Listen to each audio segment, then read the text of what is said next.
Bersama ini kami akan membahas permasalahan yang berada di Kota Palu mengenai jual beli jabatan bersama Ketua APAP Bapak Yadi Suryadi. Nah, ini gimana Pak Yadi tentang permasalahan jual beli jabatan yang terjadi di Kota Palu? Ini sebagai contoh ada pejabat yang sekarang dia tersangka. Gimana Pak Yadi? Kalau pendapat saya ini masalah ini nggak akan muncul tiba-tiba ya. Nah, semua direncanakan mungkin dari awal, ya, sehingga baru terungkap sesuatunya baru terungkap ya akhir-akhir ini. Dalam menyimaki permasalahan ini gimana Pak? Kalau mencermati tentang perihal masalah jual beli ya, jual beli jabatan berarti jual beli. Itu kalau menurut undang-undang sendiri itu memang sudah menyalahi ya. Itu masuk korupsi itu juga Pak? Ya korupsi, masuk korupsi. Bukan masalah korupsi saja, tetapi efek daripada jual beli itu bagaimana pejabat itu. Pertanyaan saya, bagaimana pejabat itu dilantik oleh siapa? Ditandatangani oleh siapa, ya. Kemudian sekarang ya alhamdulillah ya Kajari sudah menetapkan dua orang sebagai tersangka. Pertanyaan saya kemudian, bila mana itu sudah ada tersangka, kemudian yang dilantik ya itu harus dibatalkan atau harus bagaimana? Kita menunggu nanti mengacu kepada undang-undang ya, perwal atau pergub atau nanti berujungnya kepada Kementerian Dalam Negeri itu. Kalau ini mungkin ada tersangka yang lain nggak Pak? Ya kita artinya begini, berbicara tentang ini artinya berbicara tentang masyarakat ya. Masyarakat itu masih bertanya-tanya dan menunggu. Ya menunggu ya, saya kira ya saya juga sebagai pengamat ya kan mencermati perjalanan ini, samalah masyarakat juga menunggu nih hasilnya seperti apa, bikin penasaran kan artinya. Tapi juga jangan lama-lama, artinya semua harus bergerak dengan cepat sesuai dengan arahan atau ya program daripada Bapak Presiden Prabowo Republik Indonesia dalam menumpas, menghabisi, mengkikis semua apa itu korupsi. Betul.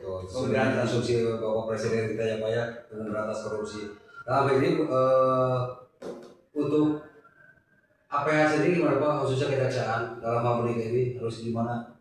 Kalau aparat penegak hukum, kami semua masyarakat pasti percaya, ya sangat percaya.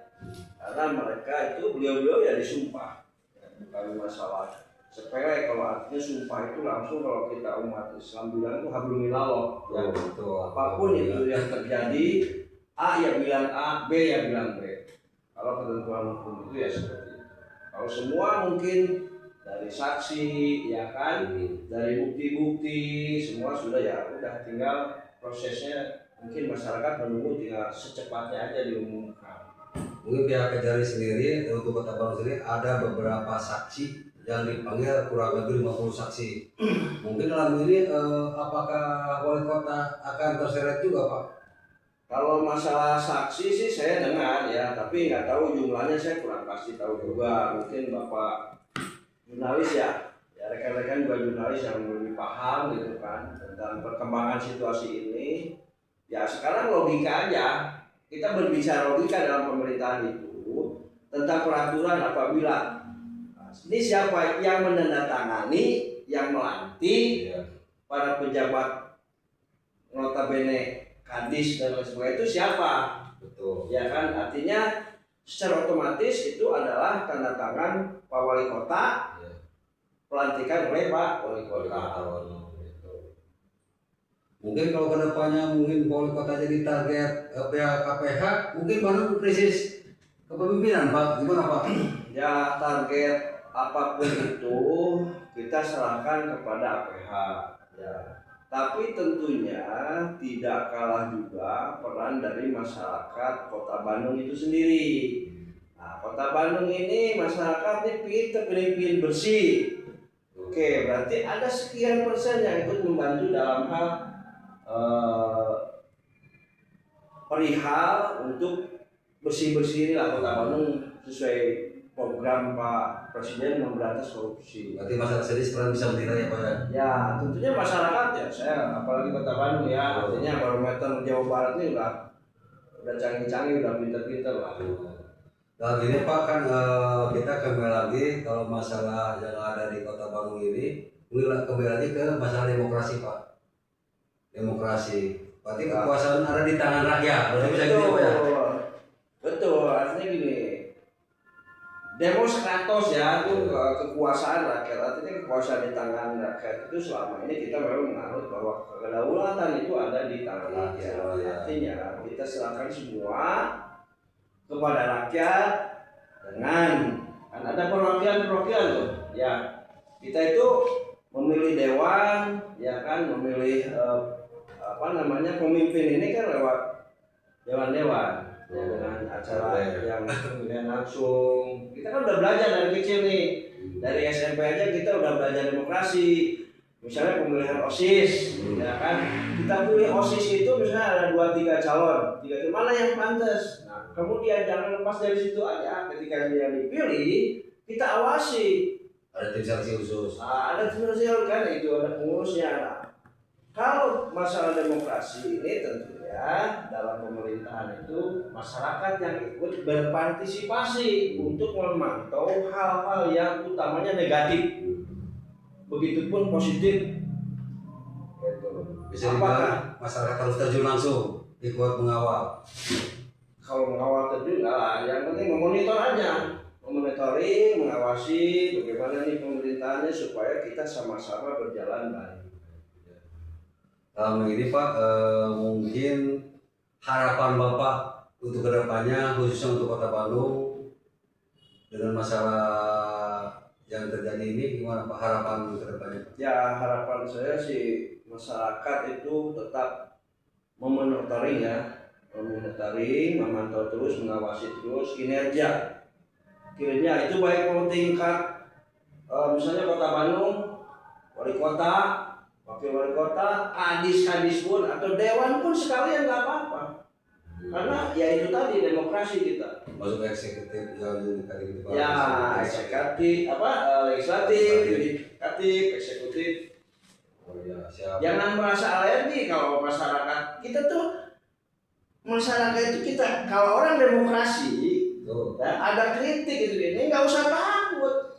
Nah kebanyakan sendiri dari DPRD sendiri atau legislatif sendiri sekarang kepada alergi Pak untuk dikritik. Enggak, berarti bukan demokrasi, berarti dia itu feodal. Itu aja yang simpel. Kita apa ini artinya demokrasi itu apa? Kedaulatan sebetulnya ada di tangan rakyat, itu ngapa mesti takut kalau kita nggak salah, kita sikapin. Ya kan, kalau begitu sebaliknya, kalau misalnya masyarakat anarkis ya, artinya merusak itu ya udah kan kita dikawal APH ya.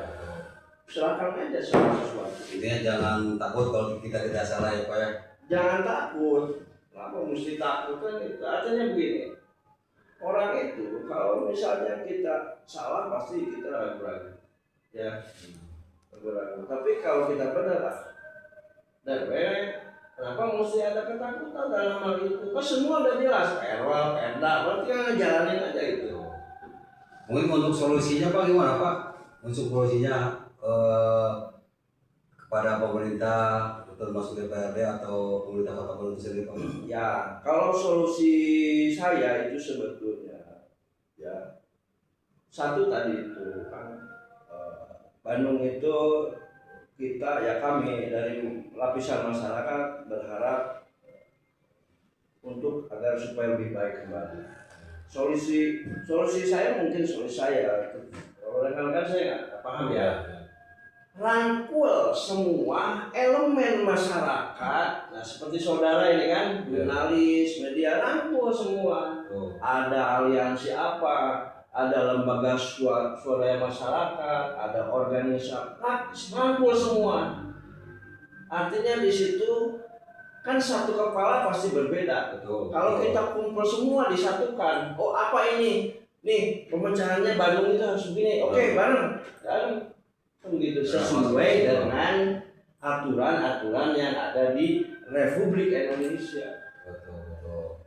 Ya mungkin pemirsa dalam hal ini kami sekian dulu. Mungkin ada sesi selanjutnya nanti kita berlanjut lagi. Mungkin jangan yang sangat hangat ini, sangat mungkin agak memanas ini. Bisa mungkin ada sesi kedua lagi, kita akan bersama lagi. Assalamualaikum warahmatullahi wabarakatuh.